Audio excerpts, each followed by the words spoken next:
Welcome to SLP Nerdcast. I'm Kate. And I'm Amy, and we appreciate you tuning in whether you are a speech-language pathologist, a teacher, an EI provider, an allied health professional, or a parent or guardian of somebody with speech and language needs. We hope this podcast will give you some valuable information and keep you at least a little entertained. In our podcast, we review and provide commentary on resources, literature, and we discuss issues related to the field of speech-language pathology. You can use this podcast for ASHA professional development. For more information about us and certification maintenance hours, go to our website, www.slpnerdcast.com. If you don't need CMH hours, but would like a handout of today's episode or easy access to any of the links or resources that we discussed during the podcast, you can also find those on the episode page at our website. So it's feeding the third feeding episode. That's very exciting. Feeding and swallowing interventions, sensory considerations. And we are very excited to welcome back Tracy Callahan. Tracy, thank you so much for being with us today. Hi guys, thanks so much for having me. Before we get started on all the goodies for today's episode, do you have any financial or non-financial things just all those housekeeping things, those financial and non-financial disclosures? Of course. So financial disclosures, I am employed by a private practice in Boston, Massachusetts. And I have a private practice and launching a new online platform called Guest Monster Games. Non-financial is that I am a member of ASHA, the American Speech Language Hearing Association, and the corresponding special interest group, SIG 13, that is specifically for dysphagia. I always say dysphagia wrong. Can I admit that at the beginning of this episode? Is it wrong or is it just different? I say dysphagia. And then I have imposter syndrome that I said it wrong because I do say it wrong, don't I? I don't think that's Tracy, wrong. Can you settle this once and for all? I think they're both correct. I think it depends who you had for your professors in grad school. Mine said dysphagia, so I always say dysphagia. Plus dysphagia, it just seems more nasal. You just don't like it. Good. Yeah. That's fair. Can we just real quick go back to one of your financial disclosures? Did you invent something? I think you invented something. Did you invent something? The last time we talked to you? I know. Tracy's been very busy. Yes. You just casually mentioned, I'm watching, this online cool thing and no big deal. What is Guest Monster Games? Can you please tell us about this? Sure. So currently during COVID times, I've been doing a lot of teletherapy, and my husband, he's a computer science guy. And over the last couple of months, I convinced him to help me with something, and convinced or forced, either way, to help me. And so we put together this really cool, amazing platform for speech therapy games, language stuff, speech. It's kind of different than some of the other stuff that's out there. It's really based around machine learning concepts. So it's less about like a static PDF and more interactive, customizable. Cool. Yeah, and been really using cool. it for months, and it's been really fun. The kids like it, I like it, and it's fun. Good for you. That sounds very fancy. Really neat.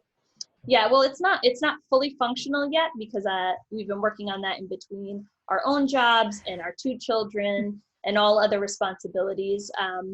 But yeah, we'd love for people to come and try it out. And if any of your listeners are interested, they can use the code SLP Nerdcast for 2-month free trial. Oh, that's we have awesome. a code. I feel like that makes us like a real thing. We have a code. You guys already are a real thing. That's amazing. Yeah, but if your listeners are interested and they'd like to check it out, I would really love for them to go and take a look. Oh my gosh, that's very exciting. If anyone is out there and you use our code, please, that would be really exciting for all of us. Yeah, so guestmonster.com, and then the code is SLP Nerdcast. And then, you guys will get, anybody that goes on will get an email, and any feedback that people have, we'd love, because like I said, it's not, fully functional yet, but we're pretty excited about it. That's so awesome. And, That's awesome. feedback is so great. I know we say it all the time, but you really can't grow something without feedback. You can't make something better without feedback. So that's awesome. That's how we learn. I Send think you the went over feedback, that. people. Yes, Didn't exactly. you go over that in another podcast? Yes. So. We reviewed how uncomfortable it is to accept the feedback, even though it is extremely important to professional growth. But well, that's very cool. That's really awesome. Good for you guys. That's great. Well, So to all of our listeners who are interested in checking out, please keep us posted on how it goes. That's very exciting. But moving on to the content of today's episode, why did we decide to come back to the well for a third episode about feeding, Amy? Well, I mean, we've gotten a lot of feedback from listeners. People are interested in learning more. I think finding out more about evidence-based pediatric feeding therapy is something that touches a lot of providers regardless of your setting. Yes, I totally agree. And I'm also remembering, we recorded our second episode on feeding and swallowing. When was that? April, March, somewhere around there, probably in April. And I vaguely remember ending the episode and feeling like we were in the middle of really getting to a lot of really great information and content. And we ran out of time. So thank you again, Tracy, for coming back on our show. Let's do a quick review of learning objectives. First and foremost, for our listeners, today's episode is more of an intermediate level in terms of the content that Tracy is going to share. There are 3 learning objectives, and Tracy's going to present these learning objectives in a slightly different format than our usual format. So usually we have 3 learning objectives and we go through each one in a sequence. And today there are 3 learning objectives, but they're all slightly related to one another. So we're going to touch on each one of these objectives sort of cohesively throughout the episode. Does that make sense? Yeah, I think it does. I think I needed validation there for a second. What I was saying made sense. Okay, cool. Well done. All right, excellent. Learning objective number 1, list factors to consider before starting treatment of feeding and swallowing. Learning objective number 2, identify 2 formal approaches to feeding treatment. And learning objective number 3, in general, explain what sensory components should be considered during therapy. Take it away, Tracy. Well, thank you for reading those out, and I'll make sure as we're going through to kind of flag those different objectives as I'm talking about it. So when we ended our podcast talk last time, we started touching on the idea of food chaining, and the last couple was really centered around the schools, and I thought it would be really helpful to talk about different types of strategies to treat feeding and swallowing and how that would relate to the schools. So the ideas, our jumping off point is sort of, okay, you have this student and they are referred for feeding and swallowing therapy, and sort of where do you go from there? So once the assessment, you get the referral, you get the assessment, and I can't remember if in the last episode I had mentioned this, but even if the student is coming in with an evaluation, the treating therapist should still do their own evaluation. They can use the past evaluation as a template, but they should still do their own evaluation. And I feel like that's probably true with a lot of speech therapy in general. And can you tell us a little bit more about kind of why that should just be common practice? Yeah, so you want to confirm that there haven't been any big changes that have occurred. So for example, if on the evaluation that you receive from the feeding team, there's no coughing or change in breathing, but you're noticing that there's been a change, that's really important to know. So you want to make sure that there haven't been any changes that have occurred. And you also want to familiarize yourself with how the student structures look, how they act, and you want to take baseline information. Yeah. And that's just super important for all speech therapy. And I know that you guys touched on that in your ethics talk, about how important it is that we're doing evidence-based therapy. And if you're not taking data, is it really evidence-based? Right. When you mean our ethics talk, you mean the episode we did on data collection? Sorry, data colletion. Yeah, you guys referenced quite a bit of ethics talks. I enjoyed that one. Yeah, that was really good. I enjoyed it on a run, actually. Oh, nice. Good. I'm so glad. Yeah, it's, I feel like, I know we mentioned this in that episode that keywords like data and measurement aren't necessarily listed in the code of ethics, but you can't have evidence-based practice without data. Right. And baseline data is your best way to measure progress. So if you don't have baseline data, what are you measuring against in terms of making sure that your treatment is effective? Exactly. And then based on what you find during that evaluation that you're doing, you're going to use that information to write the goals that you'll use in the IEP. We had spoken a little bit about how a feeding team might be writing goals that would be best suited for the home that wouldn't necessarily translate to the school. So it's important that the SLP collect the data of things that are going to be looked at and needed for school. Well, and I think, just to echo some of the things that we talked about in the previous podcast, schools are a different environment from, an outpatient or a home setting. So they're, just even broadly, you're typically writing your goals and objectives for a year instead of like a 60-day, recertification period or something like that. Yeah. And it may be more about generalizing some skills that a student has into this new and different and more busy environment. So yeah, those would be informed by the outside eval and informed by your eval, but may look a little different. And you, as the therapist, might be looking at things in a more specific way. So if the evaluation was found that the student had difficulty with X, you're going to want to try and make sure that you get a good picture of what's going on with that. So if there's a sensory issue, kind of explore that more so that you can write your goal. So now so you know what the deficit is. And just like in all other speech therapy, it really needs to be evidence-based when you're designing what your therapy will be.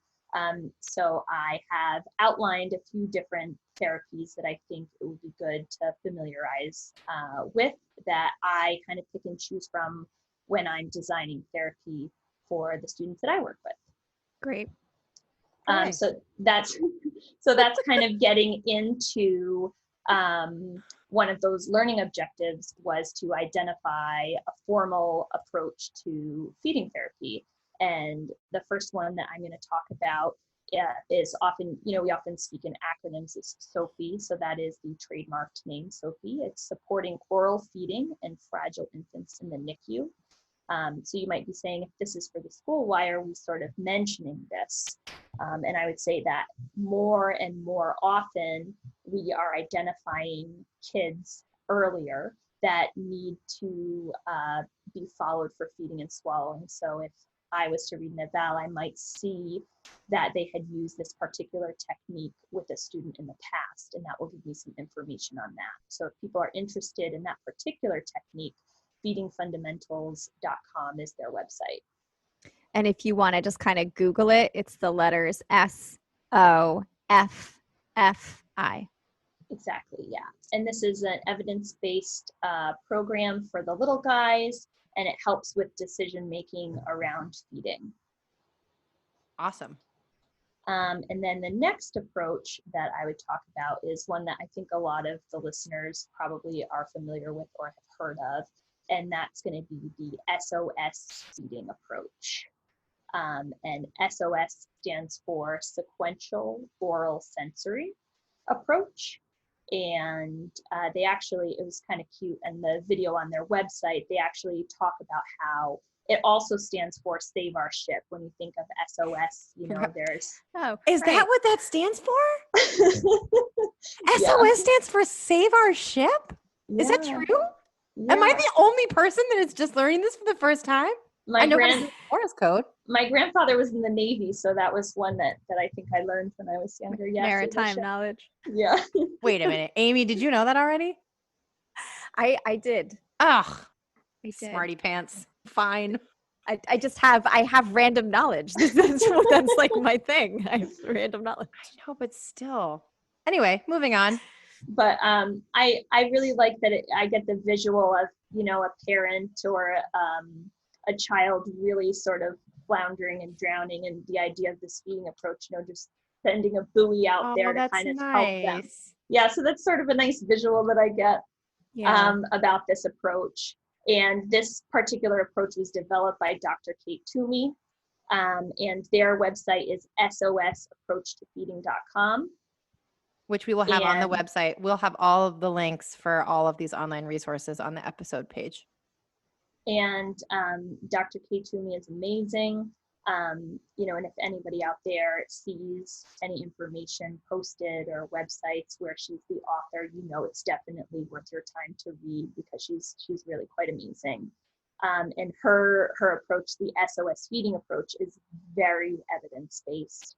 It's very easy to find information on SOS therapy online, and there's tons and tons of articles, which I love, and Amy, I know you probably love because you also read EBP in your free time for fun. So cool. I would say that I feel left out, but I don't. Sorry. But there's a lot of fun stuff to read about the studies that have been done for this. And this particular approach, again, to use sort of the ocean theme, they identify the feeding issue as the tip of an iceberg. So you know that the iceberg, what you're seeing above the water is just the top, but there's this whole bigger picture underwater.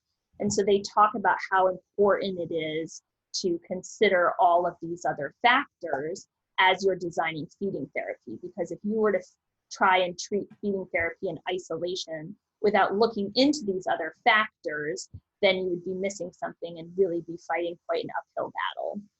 Can you talk some more about what those areas are? Of course. Yeah. So this again, these factors you would consider sort of before you start. So you would think about the organs, the muscles, so inside, outside, all the senses, so taste, smell, hearing, all of those different things.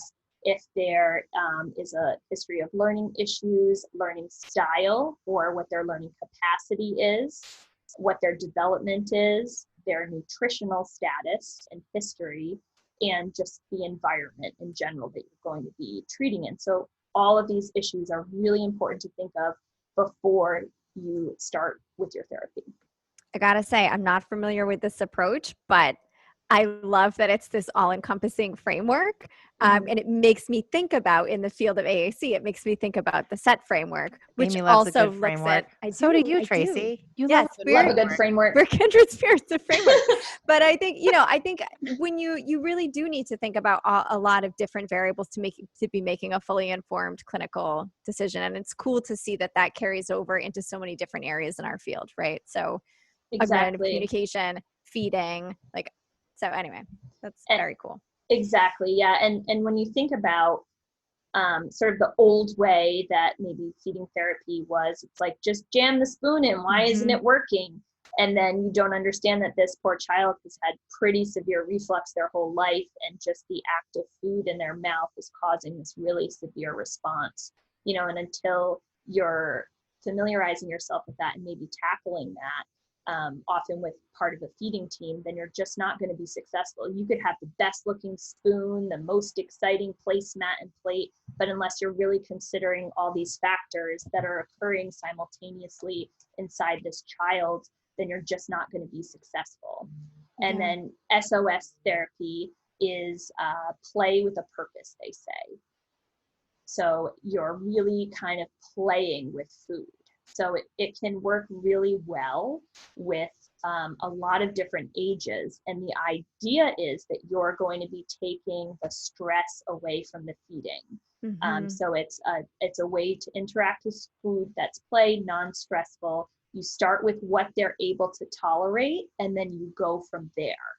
So it might be all the different senses. And so they talk in this SOS feeding approach to the 6 steps to eating. So just tolerating food in the physical presence. Can you be in the presence of food? Can you interact with the food without touching it? Can you process and manage the smell? Touching food with your body, and then even what part of your body? Are you okay with your hands, but then not your face? And then tasting, and then finally moving to chewing and swallowing. I have a question. What's funny is that I have always known, I guess, through my indirect exposure to feeding and swallowing therapy as a speech pathologist, that there is a hierarchy of tolerance training in terms Mhm. of, but I think I was never aware that it was like a packaged procedural framework sort of process. So I think that's so tremendously helpful. And I'm wondering why, because the mechanism and components of chewing and swallowing are so complex, but they're in one step.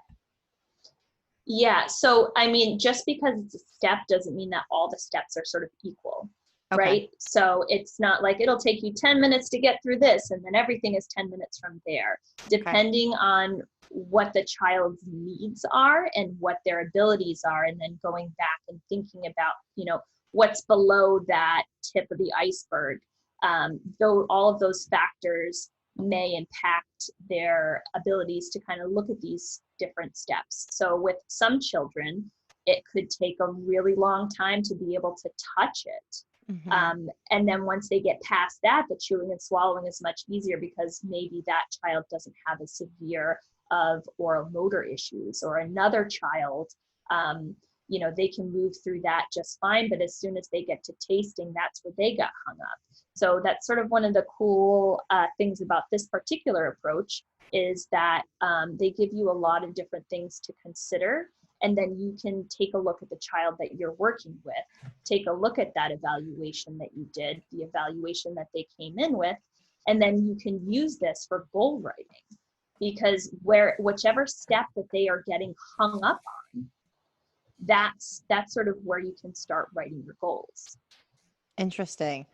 I see here in your notes that that there is a training. So is SOS like you can become certified in SOS? Is it a proprietary kind of a thing, or is it?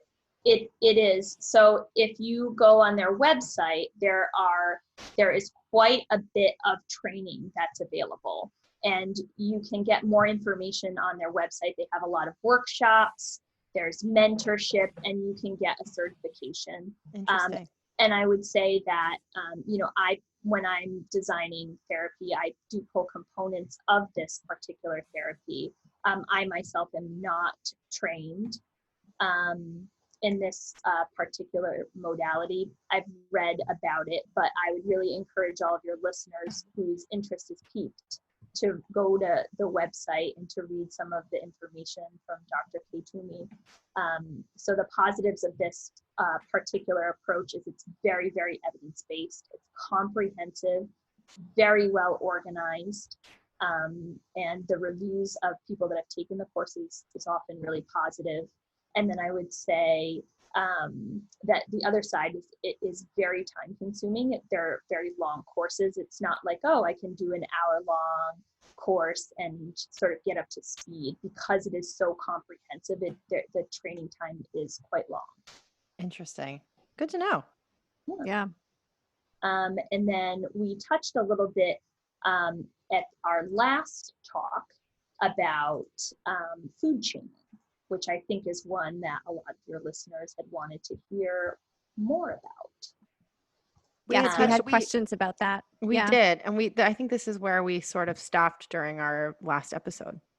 Yeah, so food chaining is another approach. It's another formal approach to feeding treatment. And there is a book that is written. It's called Food Chaining, the Proven 6-Step Plan to Stop Picky Eating, Solve Feeding Problems, and Expand Your Child's Diet. And it's actually there are quite a bit of authors there, but Sherry Fraker is the speech therapist on that team, and she is MSCCC SLP, but she's also a certified lactation consultant, which is really cool as well. Oh, that is cool. Yeah.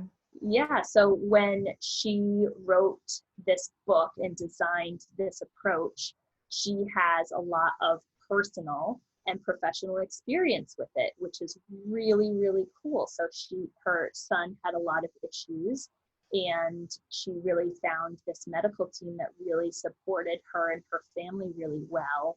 And then, she started working on the approach as well, like developing this approach, things that worked. And it's an approach to treatment that really helps to introduce new foods by building on the successful eating experiences that the child has had. Okay, that makes perfect sense. I mean, in terms of everything we do, zones of proximal development, using strengths in treatment to tackle, areas of deficit, it makes perfect sense to someone who knows nothing about feeding and swallowing. Well, that's sort of what I like about these particular approaches, is because as you're reading it, you're going, oh yeah, that makes perfect sense. Of course you would do it like that. But these two approaches went beyond the, oh, that makes sense, to let's make sure that it works. Because there's a difference between what you think will work and proving that it will work. That's why the evidence is so important. And especially when we're thinking about eating, it's a nutrition thing, and that's really, it's an important thing that children need for survival. So if you're treating it, you need to be making sure you're treating the feeding and swallowing with something that's going to be successful. So I would encourage your listeners to take a look at this book. I know that it's available online, because I found it pretty easily. So if you were to just type in, food chain, the proven 6-step plan to stop picky eating, solve feeding problems, and expand your child's diet, you would find it. You could also just type in food chaining, and then, if you forgot the long name, you'd say, oh, there it is. It's right there. There it is, that long name right there. Yeah, and it was written the year I graduated grad school. So I know. I was like, oh, that was a good year for me. Yeah. Yeah. So this particular method, food chaining, she developed it with an 11-year-old boy. So I know some of the other methods that the first method that I talked about, Sophie, is really for the NICU, but SOS and food chaining, they can be used really across the lifespan. And she developed it with an 11-year-old boy, which I think is really interesting, because a lot of the techniques I find are either with adults or with young kids, and then they're sort of adjusted for the different ages. And this particular boy was a picky eater, and he became more and more selective until he was only eating peanut butter on white bread and milk. This poor little guy. Yeah, that's not a lot. Yeah, and so I'm not sure if our listeners remember the difference between a picky eater and a problem feeder, or Kate, if you maybe know the difference, but I can go over that. No one can see me, but helpful. My eyes just got as big as teacups. All right, Kate, what's the difference? No, so the different. If I answer that question, they will take my license away. You can't ask me things like that. So a picky eater is someone who is selective about foods, and they're probably eating 30 or more foods, whereas a problem feeder is eating fewer than 20 foods, and that's a problem. Picky eaters will eat certain foods for days at a time, and then they won't accept the food. You take a break and you bring it back in, and they'll eat it again. Whereas a problem feeder, once a food is rejected, especially for a long period of time, it would be very difficult to pull it back into the cycle, their repertoire of foods that they're willing to eat. And a picky eater may not have an underlying medical condition, but there may be some reflux or some mild sensory issues. But often for a problem feeder, there will be something going on, maybe a more severe reflux or something like that. And then a problem feeder may also reject an entire group of food. And so when we're thinking about the kids that are being referred for therapy, there may be some picky eaters, but really they probably started as a picky eater and moved into being that problem feeder, or just went straight to problem feeder. That's interesting. Well, that sounds like this guy who she developed the treatment with, he started off picky, and then, I mean, he's not eating any fruits. He's not eating any vegetables. He has very limited peanut butter, white bread, and milk, very limited.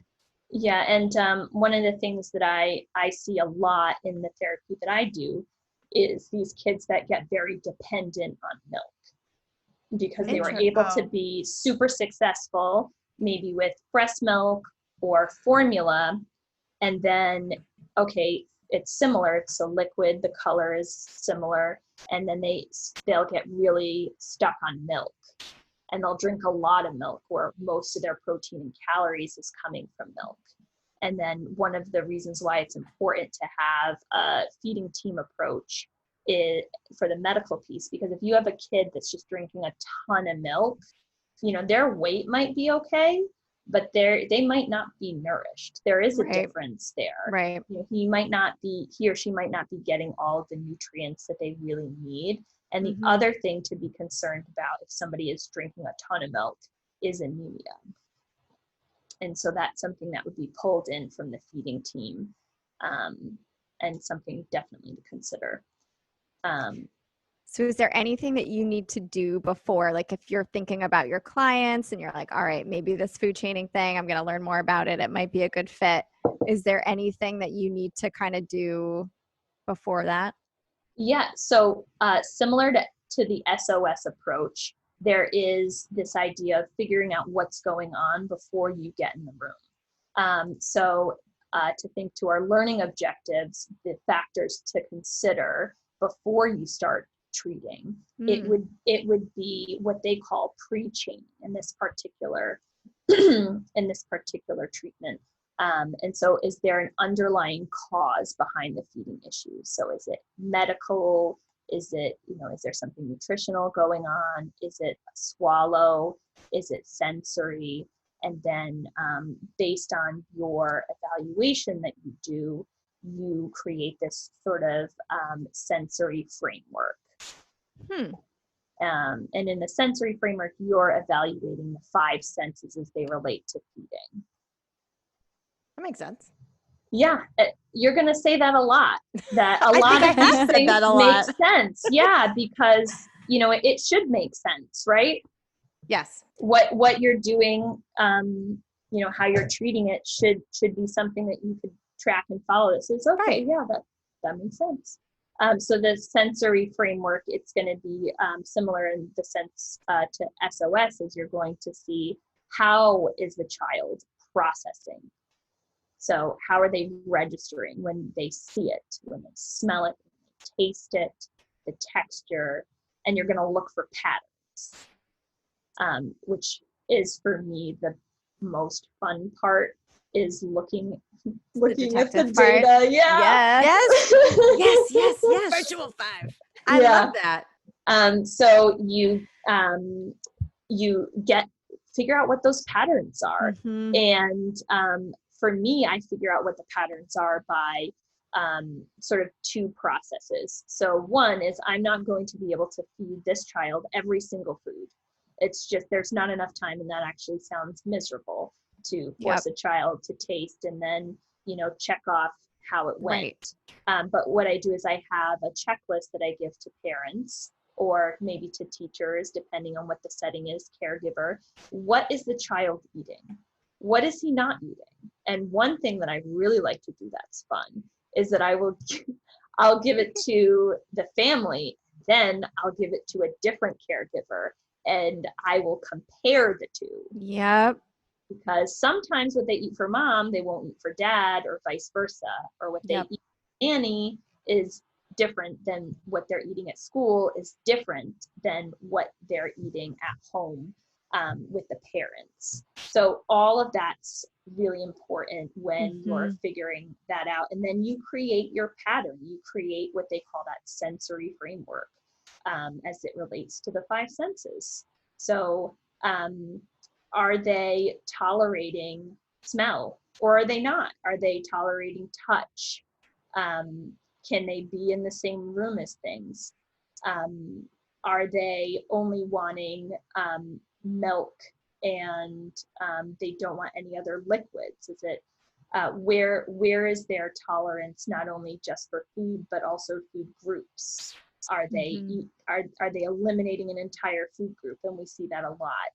And even with some of our picky eaters, I know my children definitely went through this really fun phase of, it's chicken nuggets and French fries. And that sort of my children are still in that phase, and my children are older than your children. French fries are amazing. I'm just They're going to put this out there. Like, they are not maybe great for you, but And they are delicious. I've probably done all the wrong things because again, I know so very little about feeding therapy, but they won't eat beef, but they will eat brown chicken.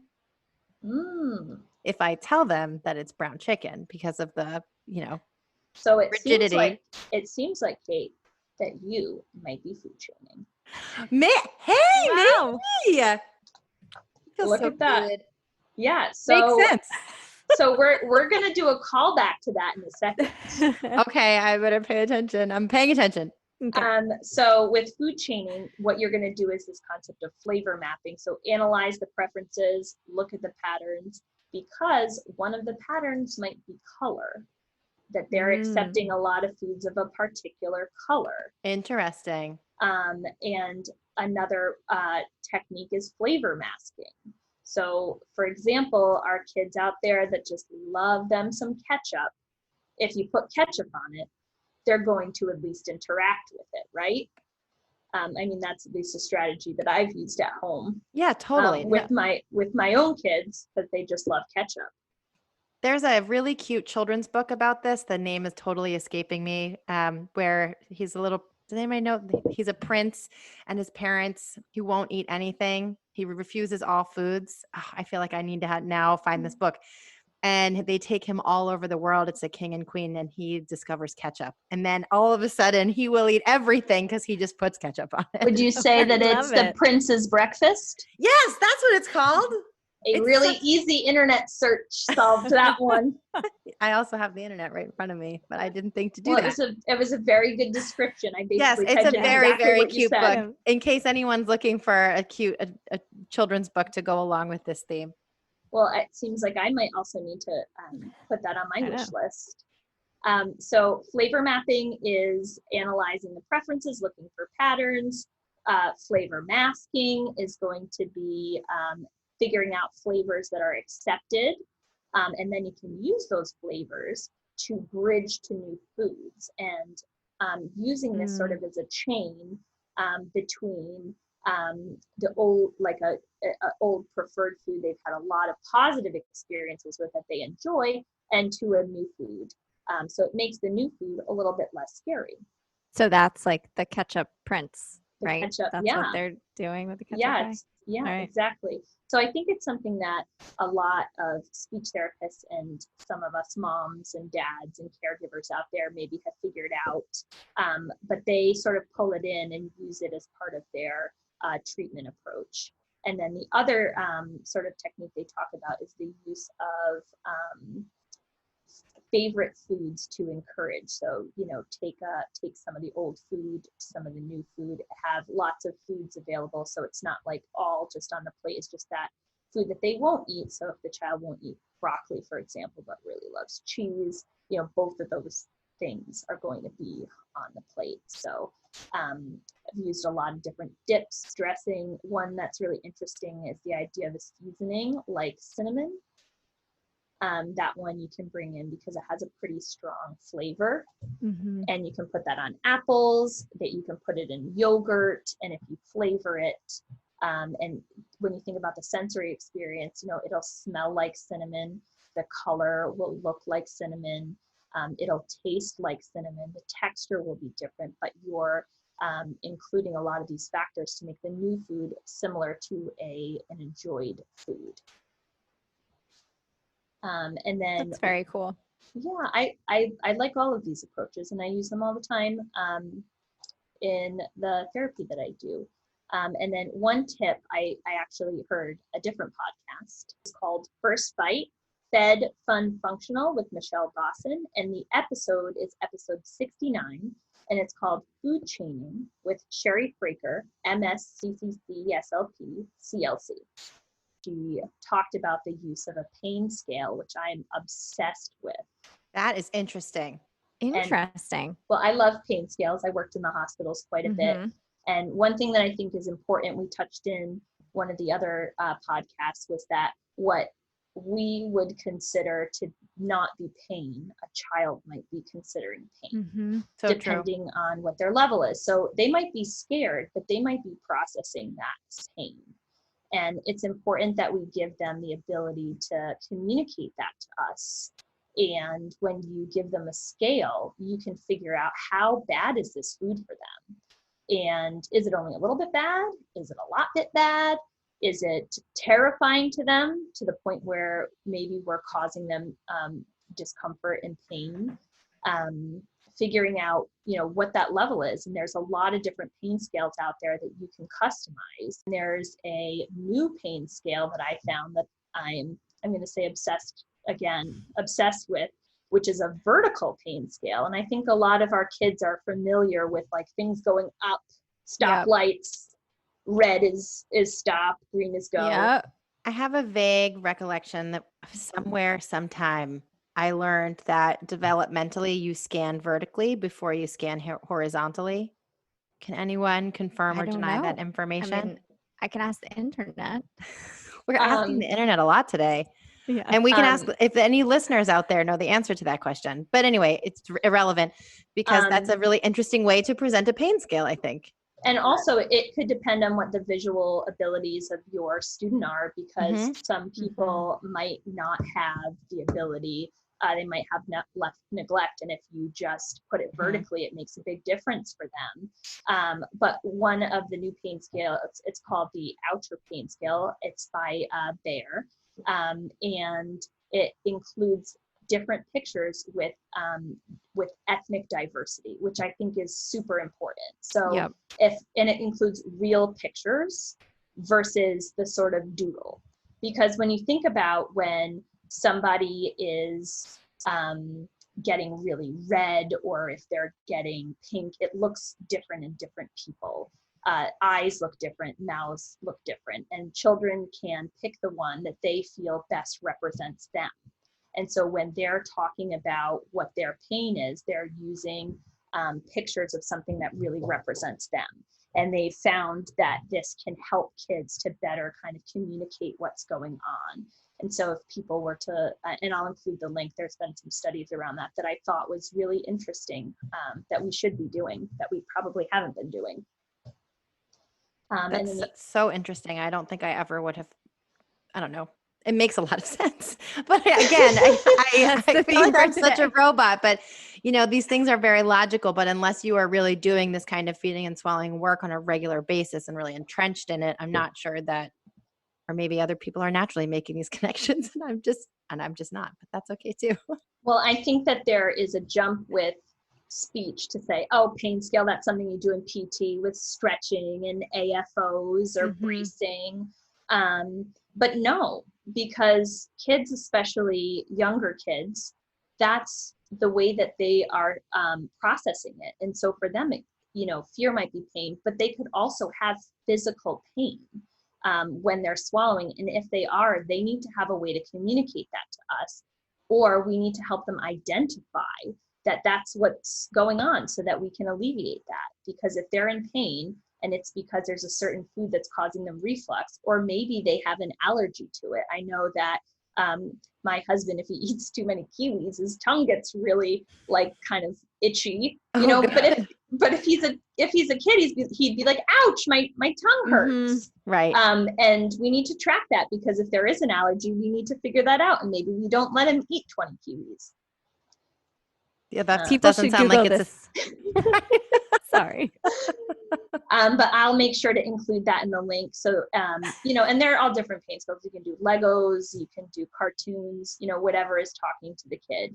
And then the other thing that she talked about in this podcast was to talk about anatomy with kids, which is something that I do sometimes, but I don't know if a lot of people do. And I really feel like I should probably doing it more in my own practice, because some kids are scared that when they swallow, they won't be able to breathe. And so we talk about the idea that there are two elevators, which I really like. So one for breathing and one for food. And so when you're eating and when you're swallowing, you're not going to be blocking that up. because some kids, if they have difficulty with swallowing in the esophageal phase, that they're going to be able to breathe, that they're going to be okay even if they're having some pain there. Yep. And also it gives them some language and understanding about the process that they're going through. And if we're talking about it with them, it's going to be less scary, and they're going to be more open to it. And there are a lot of developmentally appropriate ways to go about that. We're going to kind of get into the nuts and bolts a little bit here of food chaining. So we talked a little bit about it last time in the last podcast that we did, but I'll talk about it now again, where you start with preferred food, and then you go from there, and there's different steps. So the first step is to maintain but expand the taste and texture a little bit. So let's say you're starting with a cupcake. This is a good friend of mine. This is her example. We did some food training. So her daughter had severe reflux and feeding difficulties, and she would eat cupcakes, but not very much else in terms of bread products. And so what we did was we started with cupcakes, and then we went to different brands of cupcakes. Maybe now the cupcake is small, mini cupcake. It's a big cupcake with a different color wrapper, or maybe it's a heart-shaped cupcake. And then from there, we went to vary the taste and we maintain the texture. So it's a different flavor cupcake. She only wanted vanilla. So let's try chocolate or strawberry. And then the next step, you would maintain the taste and vary the texture a little bit. So like some sort of a vanilla or chocolate muffin. The texture is a little bit different there. And then from there, we varied the taste and the texture, and we threw in a blueberry muffin. Okay. And then from there, I see what you did there. We got to blueberries, which was our target food because she was not eating a lot of fruits. So we started a cupcake and we ended with blueberry, which that is amazing. Wild to think about, but it totally worked. And now it wasn't overnight. It took time. Well, and I have to say, I can't really speak to the specifics, but there are it's very easy to see that there are a lot of behavioral reasons why this works, because you're pairing novel stimuli with stimuli that you already find reinforcing, so that the new texture, the new flavor gains those reinforcing it's just it makes perfect. Again, we should just rename this episode. It makes sense. It makes sense. It makes sense. Makes perfect sense. It makes perfect sense. So I wanted to talk about a case study if there's time. Is there time for us to chat about a case study? I think so. Yes. All right, great.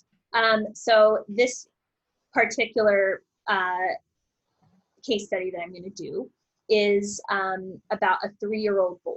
So when I got the information, it said that he needs feeding therapy, period. Great. That's Great. helpful. And he has a history of moderate speech and language delay. Okay.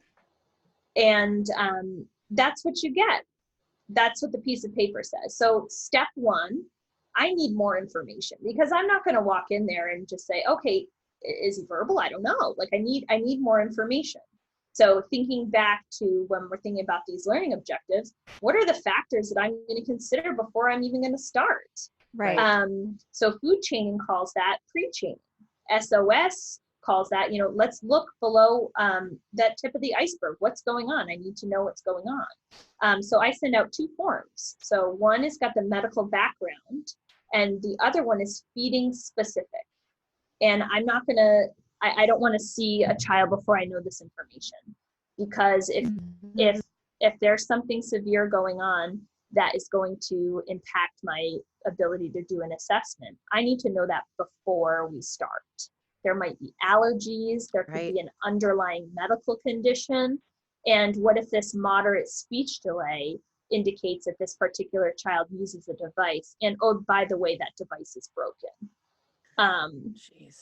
So what is it going to be? And so this is the information that I want to know before I go in. And I would encourage the school-based SLPs to get that feeding teams reports. And any private practice, anybody, you're going to want to see what happened before I went in to see this kid. What worked, what didn't work. Or am I the first person to go in there, and this poor child is 3? Am I the first person to take a look and say, hey, what's going on here?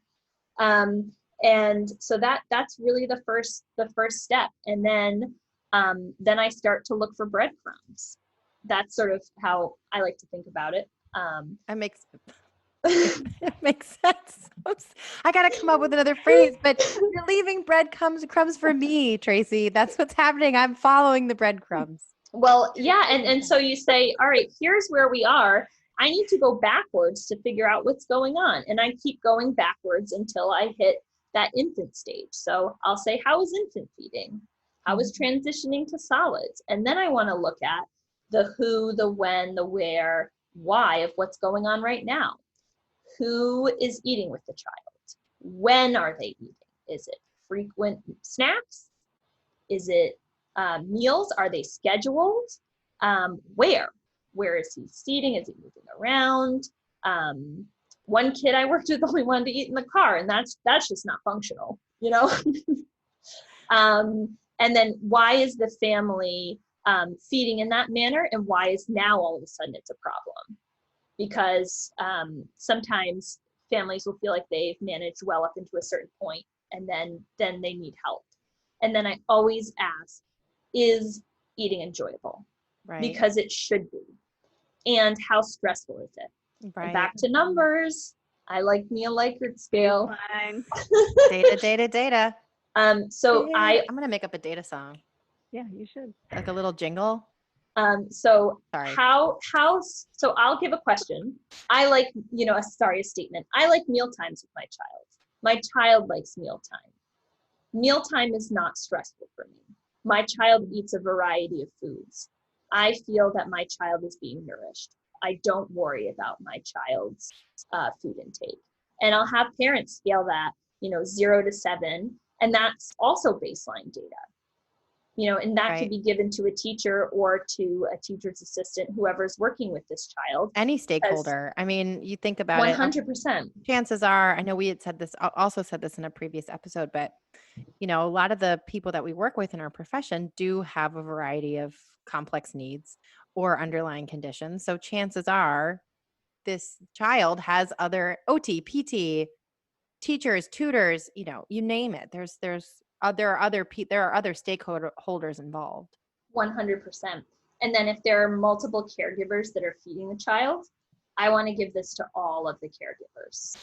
Right. That are all the stakeholders that are going to be feeding the child. So if I am not going to be able to see the parents because I'm going into a daycare or a school setting, then I'm going to put this on that form that I'm giving out before I go and I see the child. Most often, personally, I'm able to talk to parents about this ahead of time. But if it was a setting where that was not possible for whatever reason, you can put that on the form. So that step 1, that case history, this is the stuff I need to know before going in. And the case study that I'm talking about right now, this guy had feeding issues since day 1, could not breastfeed, difficulty with bottle feeding, difficulty with latching, only able to bottle feed laying down. So not inside lying, only laying down. And when you think about how much gravity needed to be in that process, and awkward, have you ever tried swallowing laying down? It's really hard. Yeah, I don't even know if I could. That seems like it'd be hard. Yeah, and was it pleasurable, and was it enjoyable? And no, the whole time, no, answering no. Yeah. But this is really stressful. And when you're thinking about bonding as well, that's a time where you're bonding. And if it's really stressful, speaking from personal experience, both of my children had difficulty with feeding and swallowing, lots of reflux, lots of pain, weight gain issues, failure to thrive. That's a really stressful experience. So, it's important to kind of look at that too. And, all over the place. Sometimes he's eating sitting down, sometimes he's not eating at all, and lots of milk. And so step 2, I did my eval. I'm looking at the oral phase, the pharyngeal phase, and looking at the sensory components to those phases as well. So just to state again, kids with a feeding disorder often have some sort of underlying swallowing disorder. And to call back to that episode of First Bite, where Sherry Freaker was on there, she was even saying that's been her experience too. And I know in past podcasts that we talked about, Kate, you had asked, does one come first, or but I really feel like there's a really big overlap. I would say that it's rare that I have a kid that's just feeding and everything else is going really, really well. So I looked at the oral phase, how are they engaging with it from a sensory perspective? How is his breathing, looking for signs of stress? Is he holding his breath when the food comes in? Because that's a technique that kids have figured out. If they don't like the smell of it, they can just hold their breath and then they don't have to smell it. Are they not looking at it? Is their whole body turning away? And then the big question is it different at home than at school? And which environment is better? And what do you think the difference is? And then how can we kind of adjust that? And so in my case study, he was munching, sort of like you think about Pac-Man, like just, and you just stick the food in like a carrot, like a Bugs Bunny type of a thing. On the front. Yep, limited lateral jaw movement, and then holding food in his mouth. And as I'm taking a look at this, I'm saying, is he savoring it because it's really, really yummy? Is it a motor planning thing? Is there a dysfunction? This guy's not moving it from the front of his mouth to the back of his mouth. And I'm wondering, is this fear or dysphagia? It could be both. And limited bolus control, limited tongue movement. And then I'm going to throw some jargon here, Kate, moderate piecemeal deglutition. So there's a lot, he's going to swallow and then that whole bolus isn't going down and there's oral residue. Nobody can see me cringing and making very confused faces when you say those words. Well, those are words that, they sound smart, right? They do. Can you want to say it again real slow? Say it one more time. Sounds like grad school. Moderate piecemeal deglutition. Deglutition? Yeah. Well okay. I'm learning all kinds of stuff today. This guy's pocketing. And then we talked about how kids pocket in different areas. Where's their secret hiding spot? This particular guy, he liked right behind the alveolar ridge, because if you told him to open his mouth. Oh, there you go. And I'm tipping my head down. So when you look, you can't, it doesn't look like there's anything in there. If you have something stuck behind your alveolar ridge, tip your head down. Nobody's going to see a thing. Yeah. And he very smart. I was like, oh, you've gotten smart about hiding it. And he was better at school than he was at home, much better. So then I wrote goals with the parents. That's awesome. Yeah. So we wrote goals and they really wanted fruits and vegetables. And this is another great example, again, tying back to our goals and objectives episode. Yeah. The importance of considering stakeholder input when writing your goals and objectives. I think that's awesome. That's so great. With him, to talk about that example again, about the food chaining that we did with him is, he was really liking, we'll say, he was a carb kid, loved pouches. That's how he got his fruits and vegetables, was pouches. So, like the classic, like applesauce, take the top off and you squeeze it in your mouth. And it was just like, shoot it right back and swallow. Yep. So that there's not a lot of sensory work in that. And so what we did with him is we did some food chaining with that. So we started with the apple sauce. He only would eat one brand of these pouches. So then we said, okay, let's try applesauce with a different brand of pouch, a different size opening, a different hole. And then let's move to a different flavor of pouch. So maybe kiwi apple. I'm stuck on kiwi today. Kiwi apple, and see how that goes. And, it took a while, but we did some food chaining from there and to eating apples for him, which was a huge goal for parents because they felt like they could give their child something that was healthy.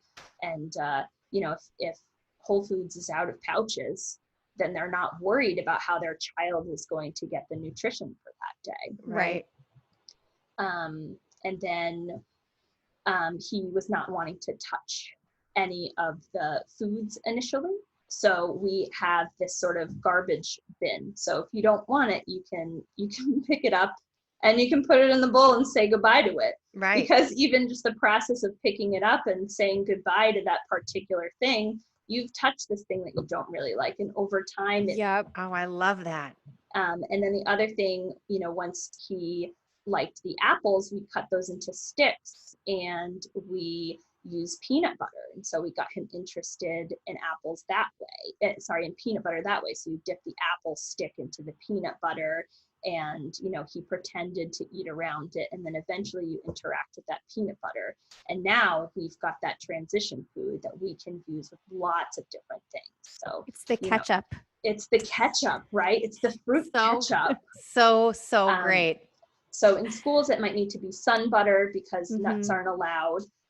But it's something that we did with a lot of success. So thinking about this particular guy, I wouldn't say that he has, 50 foods or so, but he definitely is now eating some fruits and vegetables. And really for family and for the teachers working with him, that was really important because on days where there wasn't any food that he liked, any of the 2 foods or 3 foods, then is he not going to eat? And that was quite a big relief for everybody that, okay, now we at least know that we can get some food into him and he's not going to be reliant on milk for the whole day. Oh my goodness. Yeah, that must be such a relief. And seriously, it's such a great feeling to be able to write this super functional goal and to really support this kid and his team and his family into helping him achieve that goal and to be able to do it without instilling, fear or anxiety. So I implemented parts of all of these, the 2 approaches, the SOS approach and then food chaining, to figure out a customized program for this guy that was really helpful. And it's family friendly and it's teacher friendly and it works really well. I love having you on this show because you clearly enjoy this discipline so much. I think that really shows. I always learn a lot, but I feel like this one really made sense. I had to throw it in there one more time. And is there anything else that we can offer our listeners before we wrap up? I would say 2 other tricks of the trade are social stories. Social stories are your friend. I often make social stories for all of the kids that I work with that we read at the beginning of the session. And then the other thing is that building rapport. I really cannot stress that enough. All different approaches really feel that building that rapport is super important. Important when working with any kid, but especially around something as emotionally charged as feeding and swallowing. So emotionally charged, so deeply rooted in social interaction and family life and leisure, and so important. Yeah, it really does go across everything. And it's something that really does need to be an interdisciplinary approach to treatment as well. It's a team effort and so impactful. And the approaches that I talked about today, again, I am not personally trained in these approaches. They're things that I've learned about through either continuing education that I've done or work on the internet. But I would, again, encourage your listeners to go out and look at these websites for themselves for more information and for more specifics on it. Today, I was just trying to give some general information, again, and pique their interests. That's great. Thank you so much, Tracy. All super helpful. Tracy, thank you so much. Of course. Like I've already said, we love having you. To all of our listeners, if you have any questions, please feel free to send them along, info@slpnerdcast.com. If you were driving or cooking or cleaning and weren't able to take notes, there are handouts available on the website, and you can access all of the online resources and references that we used in this episode for free on the episode page. Am I forgetting anything? No, I think you did a great job. It all makes sense. I did very little. I think Tracy's the one who did the great. Oh, I see what you did there. I see it. I missed it at first. Funny. Oh, I think that means we should probably be done. Thank you, everyone, so much for joining us, and we hope to hear from you soon.